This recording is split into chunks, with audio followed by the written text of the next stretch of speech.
اس میں اور بھی بہت سارے پہلو کل جو ہے اس پر مہر لگی ہے.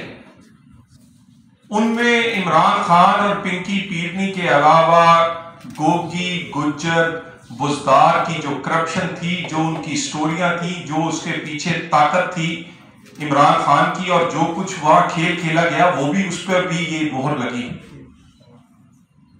یہ ہر ایک کو اوئے، گالی، اس کے کردار پہ بات، سٹیج پر بیٹھ کر خواتین اور دوسرے مخالفوں کے بارے میں ان کے القابات سے ان کو نوازنا، یہ عمران خان کی عادت تھی. اور خود لیکچر دیا کرتے تھے کہ ریاست مدینہ ہے، شکر کریں ریاست آپ کی ریاست مدینہ کا منصف جو تھا وہ ثاقب نثار تھا.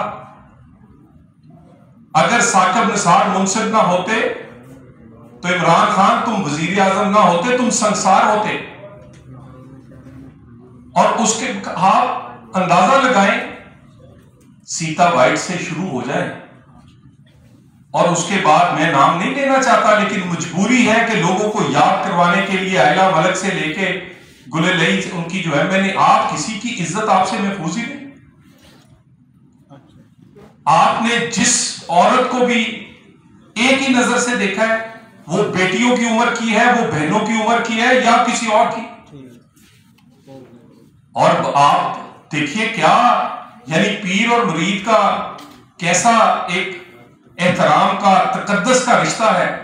اور ڈھونگ رچانے کے لیے ایک پیر بن گیا، دوسرا مرید بن گیا.